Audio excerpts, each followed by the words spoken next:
Bonjour, étant donné que de nombreuses personnes m'ont contacté pour comparer les bouteilles d'hydrogène avec notre appareil et me demandent en quoi consiste la différence, je vais essayer de vous l'expliquer dans cette courte vidéo.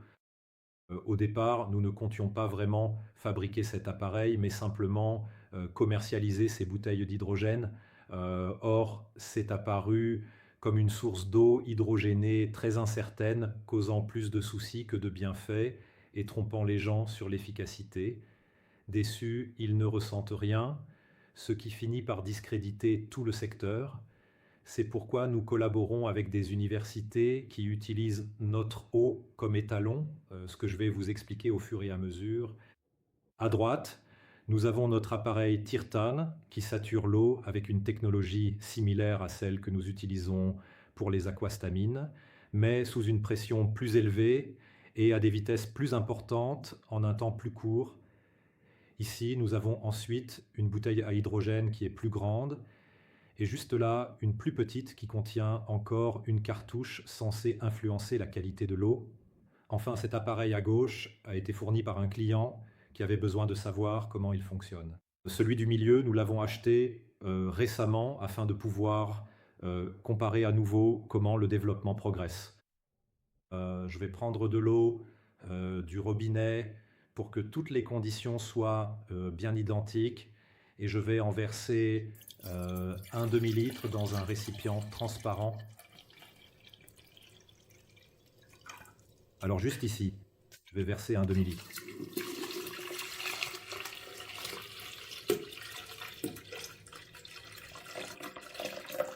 Et malheureusement, dans cette bouteille, il n'y a de la place que pour 3 décilitres. Mais ce n'est pas grave, cela ne changera rien à l'expérience. À l'efficacité. Maintenant, regardez, ce que vous avez juste ici, devant vous, est un ORP mètre qui mesure les propriétés antioxydantes de l'eau.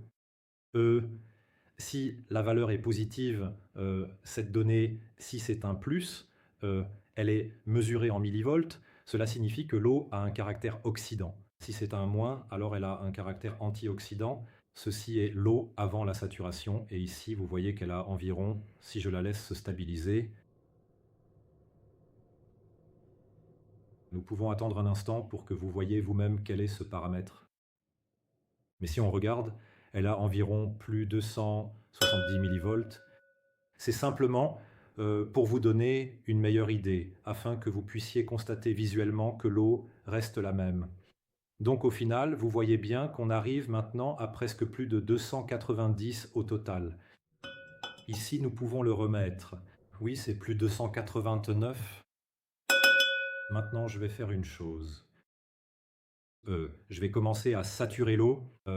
Ici, j'utiliserai notre technologie. Elle va saturer pendant 60 secondes.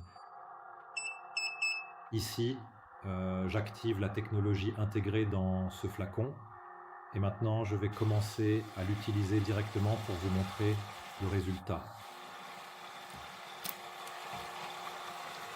En réalité, ceci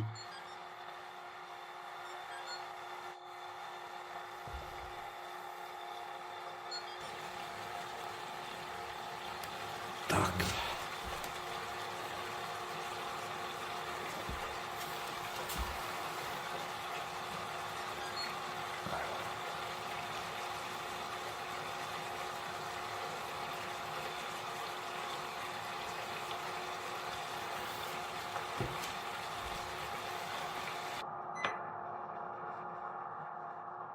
Regardez attentivement ici.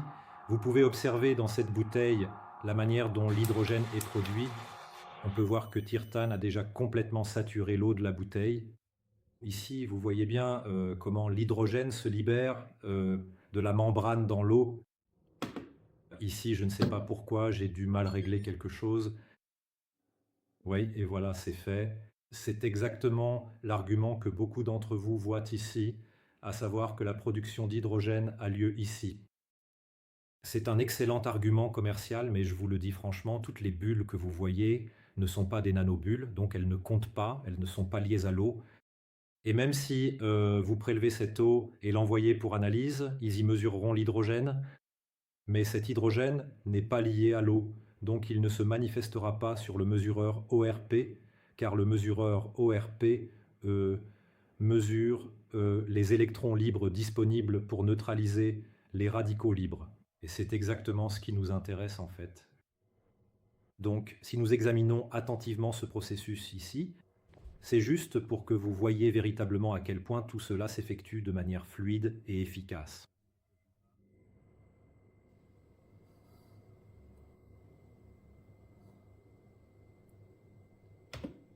Ici, le temps s'écoule, nous laissons donc les durées telles que les fabricants les ont réglées. Et nous verrons ensuite où tout cela nous mènera. Voilà.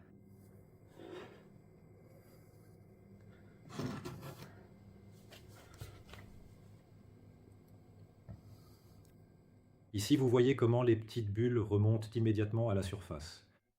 Et c'est exactement ça, avant même que l'eau hydrogénée n'arrive dans votre estomac, et plus loin, ces bulles, parce qu'elles ne sont pas liées à l'eau, ne participent en fait pas à la réaction dans le corps, ensuite dans le sang, etc.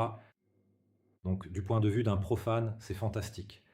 Si vous regardez, si j'enlève ici notre adaptateur filtrant, alors de ce point de vue, il n'y a en fait rien de visible ici. Donc vous pouvez vous dire oui, cette eau est en fait la pire. D'accord? Maintenant, nos processus se sont arrêtés. Ici, cela continue encore un moment, donc nous pouvons effectuer une mesure. Et oui, effectivement, ici aussi, le processus s'est déjà arrêté, donc nous pouvons dès maintenant commencer à mesurer. Voilà. Et donc, pour commencer, nous allons tout d'abord mesurer avec précision la quantité de cet échantillon d'eau que nous avons ici, avant de passer à la suite de notre protocole.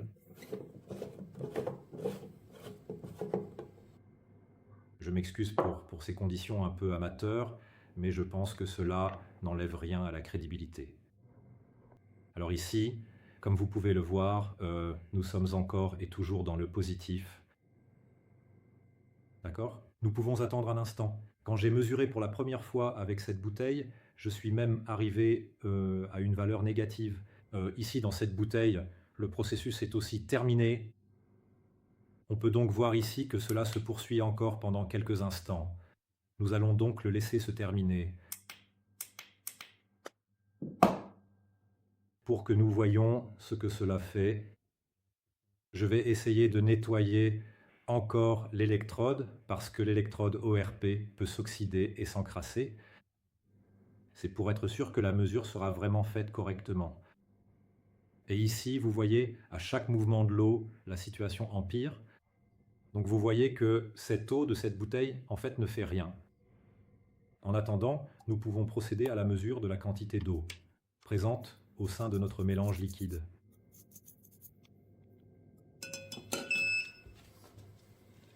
Voilà. Regardez attentivement ici, vous pouvez voir la valeur de mesure affichée qui est en train de se stabiliser maintenant à environ moins 526 millivolts.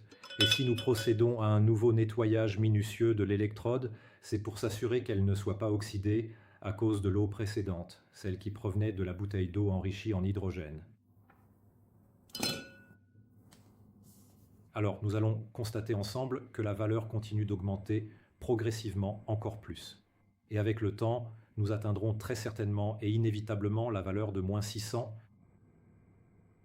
En attendant, je vais en profiter pour faire une petite chose supplémentaire. Je vais mesurer l'eau dans cette bouteille du milieu qui semble tout à fait incroyable et fascinante.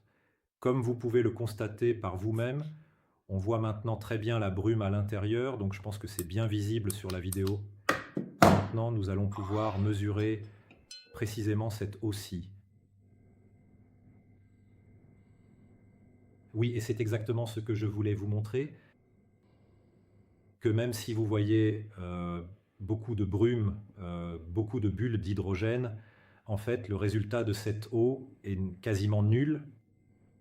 Si vous considérez que cette bouteille du milieu semblait la plus prometteuse de ce point de vue, en réalité même cette bouteille-ci s'en sort mieux. même si en fait ce n'est plus le cas. C'est justement pour cela que les fabricants de ces bouteilles recommandent de boire l'eau immédiatement après sa préparation. Mais boire tout de suite ne change rien au fait que cette eau n'a pas d'hydrogène lié dans sa structure et, par conséquent, l'hydrogène n'atteint pas la circulation sanguine selon vos idées. La plupart du temps, ces entreprises procèdent ainsi. Juste après la préparation, elles prélèvent un échantillon de l'eau pour en faire analyser la teneur en hydrogène. Et bien sûr, ils mesurent bien la présence d'hydrogène, mais cela n'a aucun lien avec le résultat final. C'est pourquoi aucune étude ne se base sur ces bouteilles à hydrogène à vérifier chez le fabricant et les fournisseurs. Nous fournissons même des appareils de mesure amateurs pour l'ORP, tant nous avons confiance en notre produit. C'est là toute la différence. Là, vous pouvez en fait comparer attentivement toutes ces propriétés, par exemple chez K ou même chez Aquastamina, où les gens ressentent de manière concrète les effets, et ils sont vraiment très faciles à percevoir au quotidien. Vous voyez, ici, vous voyez que la stabilité dans le temps de notre eau, en gros, après 1 heure, il y aura une baisse d'environ 1, 2 ou 3%, mais pas plus. Et c'est exactement ce que nous voulions vous montrer, parce qu'il vaut mieux le voir une fois que de l'entendre 1000 fois. Et bien sûr, nous avons mesuré énormément de ces bouteilles à hydrogène. Et le résultat, c'est que certaines donnent au début, par exemple, même moins 200. Si vous regardez dans le prospectus des bouteilles à hydrogène, ils vous garantissent que l'ORP maximale que vous pouvez obtenir est de moins 400 millivolts. La plupart du temps, c'est avec des bouteilles qui sont ionisantes, c'est-à-dire qui influencent le pH de l'eau. Les électrodes touchent l'eau à cet endroit. Les bouteilles à hydrogène qui utilisent une membrane PEM, il se passe une chose particulière avec elles. Avec l'eau minéralisée que vous utilisez, ces membranes s'encrassent et même si elles fonctionnent un peu au début, eh bien, elles ne fonctionnent plus après 1 semaine, 2 semaines ou 3 d'utilisation. Elles fonctionneraient peut-être un moment au début si vous utilisiez de l'eau ultra pure, mais vous ne pouvez pas boire de l'eau ultra pure car vous seriez déminéralisé. Et ici, rien qu'au cours de ce débat, vous voyez comment notre eau continue d'augmenter l'ORP. Je vais essayer de nettoyer encore une fois l'électrode pour que vous puissiez voir la valeur que vous pouvez atteindre. Et bien sûr, cette valeur est individuelle selon l'eau d'entrée utilisée, selon sa minéralisation, sa dureté et ainsi de suite. Donc, ça peut varier. Dans notre propre production d'Aquastamina, l'eau atteint généralement moins 630, voire moins 680 d'ORP. Et cela détermine combien il y a d'électrons libres. Et pour vous donner une idée, je vais vous dire que si vous avez une bouteille d'hydrogène, comme on peut le voir par exemple ici à gauche, eh bien, si elle vous donne par exemple moins 50 millivolts d'ORP, alors si vous la comparez à notre eau hydrogénée, qui aura moins 600, eh bien, dans notre eau, il y a 2,5 milliards de fois plus d'électrons libres pour capter les radicaux libres que dans l'eau, qui a moins 50 millivolts. Et ça, c'est encore le meilleur exemple quand elle produit un ORP négatif. Mais ici, vous avez pu voir vous-même que nous n'y sommes pas parvenus avec aucune des bouteilles. Ici, je peux vous montrer juste en remuant, puis après un moment, je vais mesurer l'ORP. Dans cette partie de l'écran, vous pouvez remarquer que vous voyez toujours les mêmes valeurs qui s'affichent ici. C'est également la même chose ici, en fait, parce que c'est parti immédiatement après la fabrication. Et ici, nous avons la possibilité de revenir après avoir remué, et vous pouvez constater par vous-même que notre eau reste encore très stable. D'accord ? Et c'est exactement ce que nous voulions vous montrer. Avec notre eau, il se passe même que, et vous pouvez peut-être le voir ici, l'hydrogène se dépose dans l'eau et augmente encore légèrement l'ORP. Donc cette eau est vraiment, vous pouvez la remuer, y ajouter un édulcorant, n'importe quoi, et l'ORP restera stable. Donc j'espère avoir répondu aux questions de la majorité des auditeurs et des spectateurs qui me les ont posées dans les commentaires. sur du Chica et ensuite aussi sur le site web. Bien sûr, il y a des différences entre ces bouteilles, mais je ne connais aucune bouteille qui produirait un ORP supérieur à -400. Et si vous prenez la différence d'ORP entre -400 et -600, il y a alors environ 1250 fois plus d'électrons libres à un ORP de -600 K, par exemple, -500, et par rapport à -400, il y en a environ 2500 fois plus. Donc il vous faudrait boire 2500 de ces eaux pour atteindre la valeur d'une seule de nos eaux. Et c'est là justement la différence fondamentale que les personnes sensibles perçoivent immédiatement, tandis que les autres la remarquent lorsqu'ils résolvent leurs problèmes de santé. Car cette eau vous apporte réellement un énorme avantage en termes d'électrons utilisables provenant de l'hydrogène neutre. Cela signifie que vous ne les utilisez que lorsque vous en avez besoin pour les formes les plus radicales de radicaux libres. Et si vous ne les utilisez pas, cette eau quitte simplement votre corps sans effet, donc il n'y a aucun risque de surdosage, aucun effet indésirable à craindre. Et ici, vous voyez comment notre ORP continue d'augmenter. Donc si nous attendions un peu, nous atteindrions les -600. Et ici, je vais encore une fois vous montrer cette énorme différence, d'accord? Même si vous avez peut-être déjà vu ces petites bulles d'air, la différence ici reste vraiment énorme. C'est tout pour aujourd'hui. J'espère donc avoir pu répondre à toutes vos questions et je vous souhaite une excellente journée.